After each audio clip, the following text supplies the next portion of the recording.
त्यांचं दुःखद निधन झालं। सकाळी सकाळी फोन वाजत होता, मला असं वाटत होतं की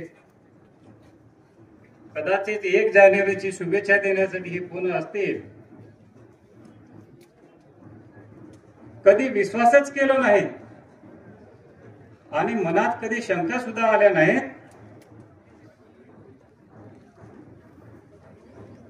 आज बरेच तांडे, बरेच वाडी, बरेच परिसर त्यांच्या घराच्या चुली जळाल्या नाहीत। तांडा जणू काही उद्ध्वस्त झालाय, वरच्या छत उडून गेलंय, आपण अनाथ आणि पोरके झालो अशी भावना संपूर्ण या महाराष्ट्रामध्ये आणि या किनवट माहूर विधानसभामध्ये लोकांच्या मनामध्ये आहे। एक अजात शत्रू, कधीच त्याने विरोधकांना आपल्या भाषणामध्ये नाव घेऊन सुद्धा बोलले नाहीत आणि ज्या सेवालाल महाराजाला आम्ही भाया म्हणतो ते आमचे सेवालाल स्वरूपी भाया आज आमच्यातून निघून गेले, याचं दुःख शब्दातून व्यक्त करता येत नाही मित्रांनो। आज श्रद्धांजली अर्पित करून आपलं भागणार नाही। याच दहिली तांड्यातल्या छोट्याशा अति दुर्गम भागामधल्या वाडी डोंगरामध्ये राहणारा एक वाघ तुमच्या आमच्यातून निघून गेलाय।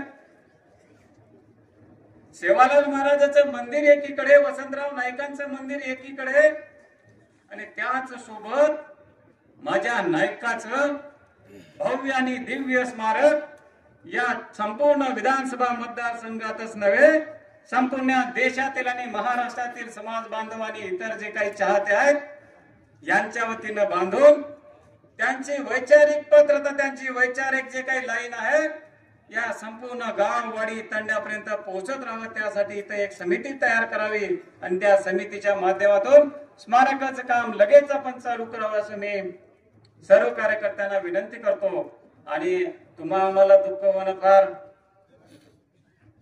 आपण समजू शकतो मित्र, पण शरद पवार साहेबांनी पहिल्यांदा ज्यावेळेस त्यांचा पराभव झाला होता विधानसभेमध्ये, शरद पवार साहेबांनी त्यांना राज्यमंत्री पदाचा दर्जा दिला आणि या महाराष्ट्राच्या वसंतराव नाईक महामंडळामध्ये त्यांना स्थान दिलं। त्या शरद पवार साहेबांचं सुद्धा मी या क्षणी सर्व समाजाच्या वतीनं ऋण व्यक्त करतो।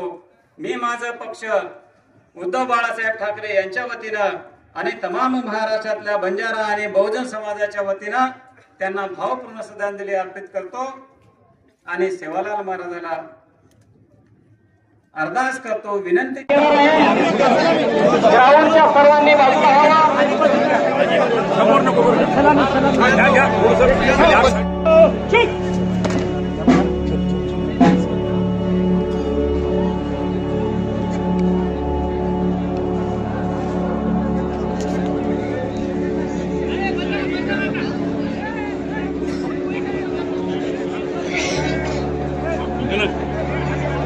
अरे लार वर पड़ा लार